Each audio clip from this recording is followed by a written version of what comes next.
Bom dia, prezados amigos. Hoje é domingo, faltando uma semana para as eleições para a presidência da República e para segundo turno também de alguns governadores. Não sei se eu falo que é com alegria ou com tristeza que eu vou gravar esse vídeo, mas essa semana eu publiquei no Facebook, Cido Gabriel, uma resposta à Xuxa com relação à fala do Bolsonaro com as tais meninas da Venezuela, o que me deixou muito contrariado, porque aí eu peguei e soltei a minha história, sem medo de ser feliz, porque eu já resolvi, está resolvido na minha vida há muito tempo, graças à terapia, graças ao espiritismo, aos verdadeiros espíritas. Eu estou bem para poder falar algo que possa ser útil para alguém. Mas vamos lá. Foi criado um grupo de amigos em que nós... Queria localizar onde é que está a câmera do celular para não falar sem olhar para vocês. Eu gosto de falar olhando nos olhos. Em que vários amigos do Chico da época conviveram com ele, que não é meu caso, eu frequentava, eu fui à casa dele, mas eu não convivia com Chico Xavier, certo? Eu não tinha intimidade com Chico Xavier. Recebi bilhetes dele, tenho cartas guardadas, recados de amigos, na minha saúde, orientações, almocei lá algumas vezes, mas não desfrutei da amizade que meus amigos mais antigos que eu tiveram com Chico Xavier. Esse grupo que foi criado de espíritas, muitos deles muito conhecidos no Brasil todo, resolveram dar a cara a bater, resolveram se expor e começaram a chegar informações para nós, informações para comprovar as possíveis falas do Chico para todas essas pessoas. Eu não sei publicar esse material no YouTube, eu só sei publicar no Facebook, mas lá, à medida que os relatores publicaram no grupo fechado do qual eu estou fazendo parte, autorizarem, eu vou publicando as matérias autorizadas, todas com provas, todas com a idoneidade de cada um que está falando, e eu vou publicando no meu Facebook, Cido Gabriel. Portanto, não tem como eu fazer isso pelo YouTube, eu teria que anotar tudo o que foi falado, copiar e ler a matéria, que eu não sei fazer de outra maneira.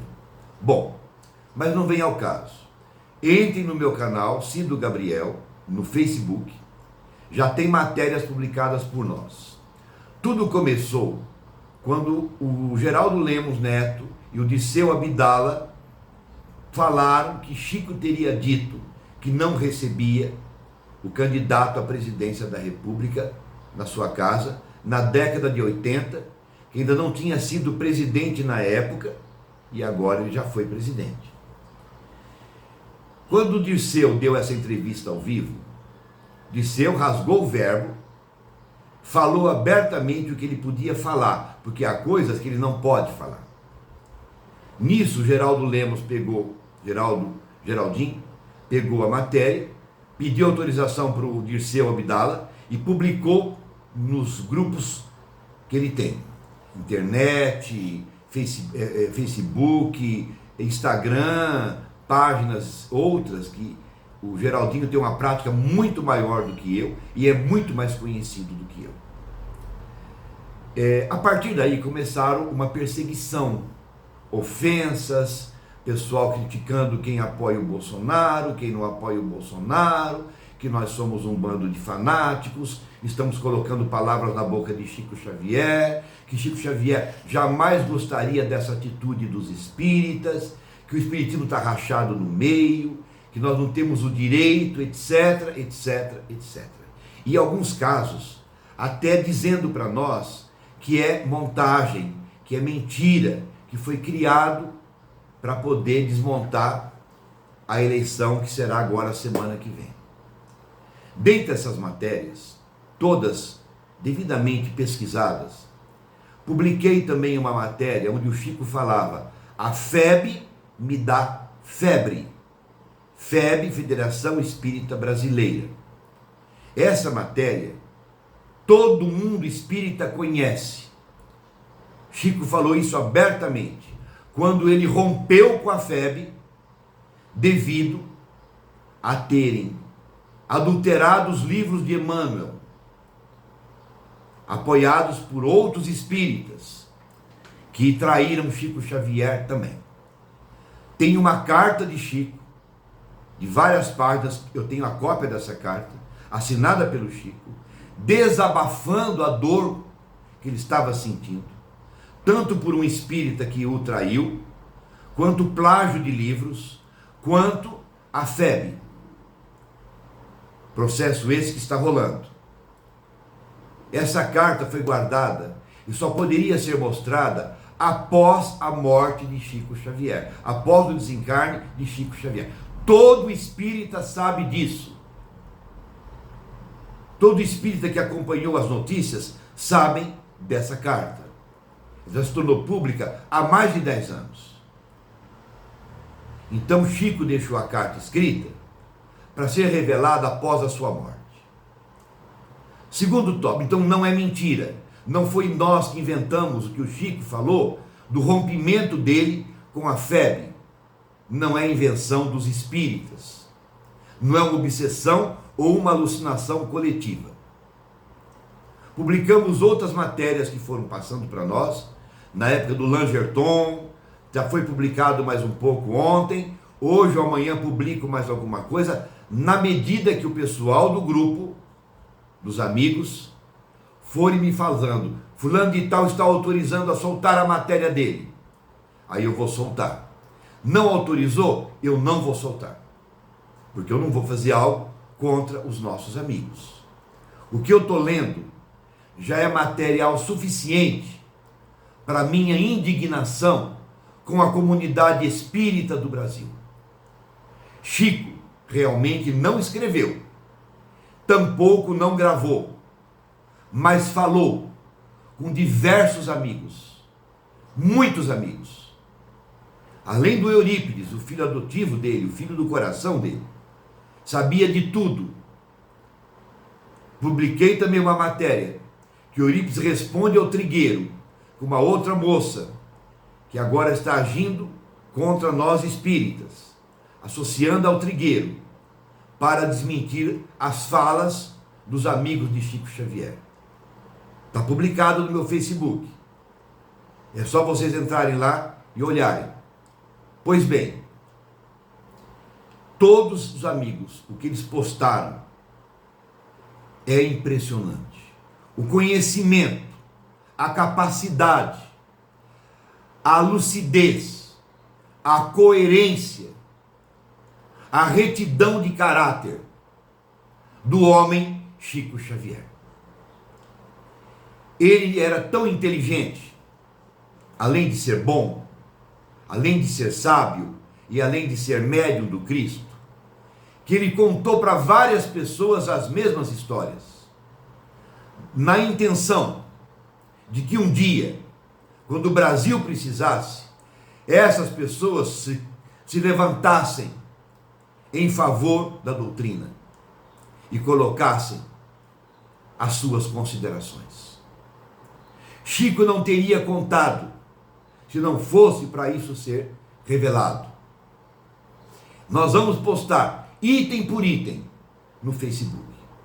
Mas eu vou fazer uma análise agora, para não falar que eu só defendo o Bolsonaro, do que eu penso do Bolsonaro.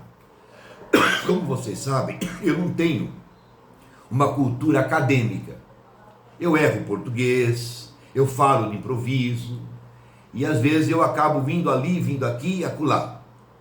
Então os analistas do assunto, os psicólogos, os médicos, os psiquiatras, os filósofos, que tentem traduzir a minha linguagem pobre de como eu vejo o Bolsonaro. Em primeiro lugar, Eu adoraria sentar com o Bolsonaro por meia hora, eu e ele, para eu olhar nos olhos dele e fazer a ele algumas perguntas. Qual a impressão que eu tenho do atual presidente candidato à reeleição? Um homem que comete erros gravíssimos, que um presidente da República, mesmo que pensasse, jamais deveria expor, sendo ele uma figura pública a mais importante do Brasil. É minha opinião. Não creio que o que ele fale pese tanto no sentido de destruir vidas. Por que eu não creio nisso? Porque há os poderes, há a população do Brasil que sabe filtrar o que é certo e o que é errado. Acho que o Bolsonaro faz muito trovão para pouca chuva. Fala às vezes no meio da emoção situações, palavras que eu não tenho explicação para dar. Realmente mete os pés pelas mãos. A atitude, suposta atitude com a menina venezuelana, é uma atitude, entre aspas, preconceituosa, sim, pela roupa, pelo jeito que se veste, é. A fala de muitos anos atrás, de uma deputada que ele disse que ela não era bonita, que ela era feia, é deselegante, é feio, é machista, não importa o que a mulher falou, não cabe. A fala sobre gay ou deixar de ser gay, não cabe. A fala, quando ele brincou, eu fiz 4 ou 5 filhos e numa vacilada nasceu uma menina. Isso é feio. Sabe aonde eu via isso? Em campinho de futebol de várzea, lá no Parque Novo Oratório, quando eu tinha 10, 11 anos de idade. Pessoal, sem desmerecer, porque eu sou desse meio, do meio da periferia, a gente fala tanta asneira, tanta besteira, mas era entre nós. Falamos coisas machistas, tivemos preconceito, tinham preconceito, tiravam sarro da cara das pessoas, o que hoje chama-se bullying. Tudo isso acontecia com a classe menos favorecida do mundo onde eu vivia. Era normal. Para um presidente da República, não é normal. Não concordo com todos os atos do presidente. Não concordo. Mas algo em mim, não me perguntem por que e nem como, depois de assistir Jovem Pan, psicólogos, historiadores, prós e contra ele, sociólogos, eu percebi que tem pessoas que entendem ele melhor do que eu, que não consigo entender. E veem um lado positivo nele, tirando as besteiras que saem. A história de Manaus, da respiração que ele faz, aquilo foi uma brincadeira, né? Ele realmente dando bronca no ministro, ou em Manaus, não sei, querem que o pessoal morra de falta de ar e faz um gesto infantil. Mas ele não estava desejando a morte de ninguém. O atraso de 40 dias na vacina, morreu muita gente? Morreu. Será que não teria morrido se tivesse chegado antes? Não sei te dizer, porque nos Estados Unidos chegou antes e morreu milhares de pessoas. Fez um barulho danado, bateu de frente com o Dória, mas lançou a vacina e a coisa foi tomando rumo. O lado político não me interessa. Eu quero ver o lado da como é que funciona a cabeça de uma pessoa dessa.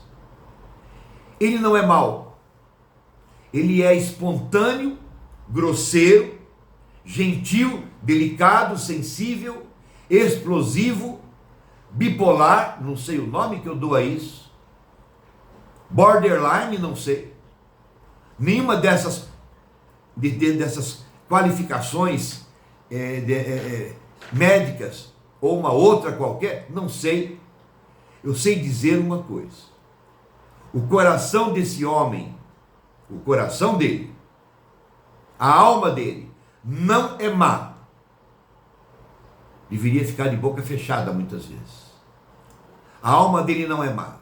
Por que eu digo isso?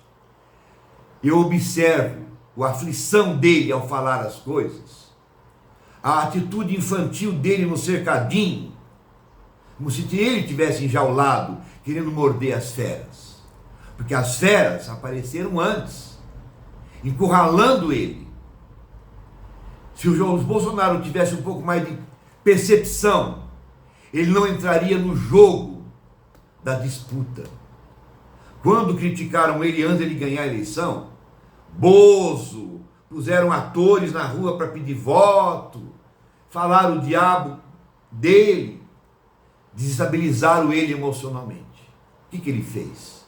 Devolveu na moeda. Começou uma guerra. Por um lado, pessoas bem articuladas, repórteres, de um conhecimento enorme, lutando contra um homem, de uma certa forma, emburrecido. Para algumas coisas, ele é emburrecido, se defendendo, metendo os pés pelas mãos, exatamente como queriam fazer com ele, desestabilizá-lo.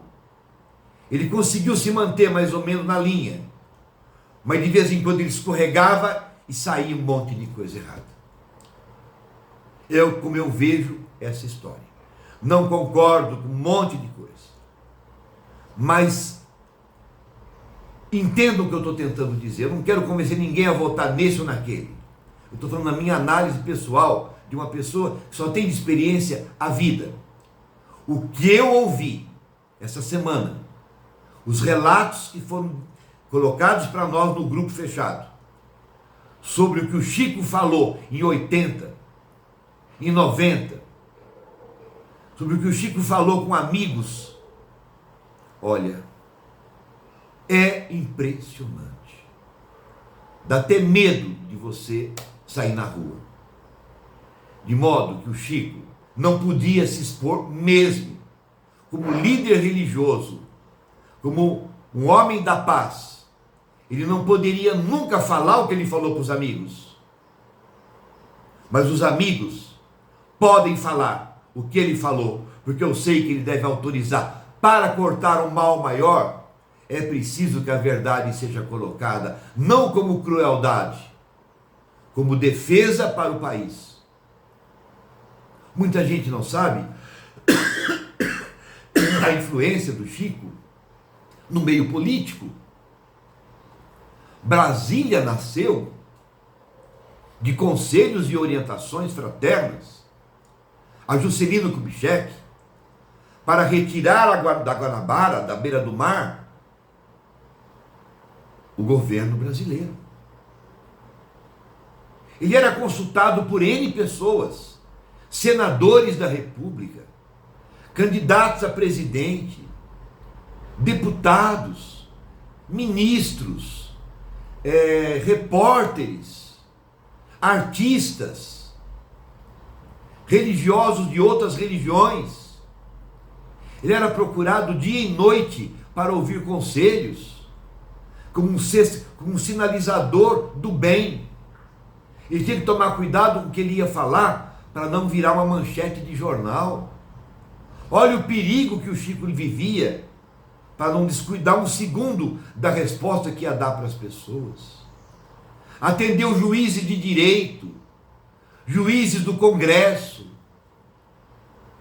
Na simplicidade da vida de Chico, ele sabia de todos os acontecimentos do Brasil, do nosso país. E o que ele relata é tão preocupante, porque expõe de tal maneira a sua vida, o seu dente cariado, que não há como a gente não sentir o mau hálito. O outro tem o dente todo de porcelana importada, fala como ninguém, magnetiza, confirma e jura falar a verdade, e se compara a nosso Senhor Jesus Cristo, quando disse que um homem mais honesto que ele, só Jesus Cristo. Bom, eu não vou aqui contar os podres do outro candidato, não, porque isso aí não preciso. Simplesmente, ele é inteligente, muito inteligente. Mas, volto a dizer a vocês, se eu tiver que errar, se eu tiver que cair, eu caio. Segurando nas mãos do Chico Xavier, eu vou até para o inferno, na maior felicidade do mundo. Eu não abro mão da visão do Chico, como profeta, como sábio, como médium, como educador, como conciliador, como um dos fundadores do Brasil. Eu não consigo, não há como eu abrir mão da fala do Chico Xavier.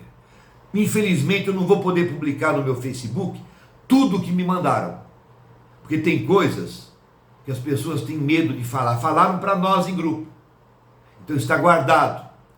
Eu não vou publicar. Fora o que eu sei, fora o que a dona Jocely me contou há 30 anos atrás, doutor Adroaldo e tantos outros me falaram. Elias Barbosa, os amigos da época minha, aqui em Uberaba, eram muitos amigos, vários. Então eu não vou jamais pegar a fala de alguém e jogar na tela para vocês. Se eles quiserem, que eles o façam. Eu só publicarei o que chegar no meu grupo de amigos, autorizando com prova aquilo que estão falando. E olha, não há dúvidas, nós precisamos tomar a dianteira, acender luz nas trevas. Não importa que fiquemos doentes com alergia, não importa que soframos ameaças. Não estamos aqui para ameaçar ninguém, nem para criar fantasia de votar, nem para vender santinho para ninguém. Estamos aqui para falar, para fazer voz na voz de Chico Xavier. Não é para ninguém se promover na figura de Chico Xavier, não. É para materializar o pensamento do Chico, que infelizmente ele não podia falar, mas pediu aos amigos: por favor, não deixem isso, por favor, não permitam aquilo, por favor, não deixe tal pessoa entrar na minha casa, por favor, não permita que fulano se aproxime de mim, por favor. Isso tanto no meio político quanto no meio religioso. E o Costa Larga dele, o para-choque, era e é Eurípides e Gino dos Reis. Tiro o meu chapéu para Eurípides, porque não era fácil lidar com o espírita, lidar com o político, lidar com a raça humana, só mesmo Jesus com o chicote na mão. Então, querem saber dos detalhes? Vão para o YouTube, vão para o meu Facebook. Observe as postagens que eu estou fazendo. Mais sairão durante a semana. Hoje, talvez, amanhã, depois, para poder mostrar o que o Chico disse. Bolsonaro nem existia ainda. Ele era zero à esquerda. Nada a ver Bolsonaro. Há 30 anos atrás, 35, fora o que o Chico falou em 52, em 37 e 57. Eu estou falando desse Chico, que até um pouco antes de desencarnar, ainda lúcido, sustentou as mesmas palavras. Não é que ele podia ter mudado de ideia em 30 anos. Ele não mudou. Perguntem a Eurípides se Chico Xavier mudou de ideia ao final da vida. Se ele se arrependeu de ter contado para os amigos o que ele sentia há 30 anos atrás, na década de 80. Bom dia a todos vocês. Desculpe estar entrando na casa de vocês. Desculpa estar falando com a energia pela qual eu sou tomado. Mas ninguém está falando em fanatismo e nem em expor e explorar a imagem de Chico Xavier. Ou a gente acredita no que ele falou para todos os amigos, em algumas com provas, ou então a gente não acredita nem na doutrina espírita e nem, se quiser, nem em Jesus. Bom domingo a todos, muita paz. Estarei publicando daqui a pouco também no Facebook algumas matérias para vocês acompanharem. Um beijo grande no coração de cada um. E volto a dizer: ganhe quem ganhar. Meu dever de cristão é orar e pedir a Deus que abençoe o coração e a mente deste homem e as mãos para assinarem leis, para ajudar o país. E aquele que errar, que seja doloso, que seja tirado por nós, na força do poder do povo brasileiro. Que Deus nos abençoe e nos ampare.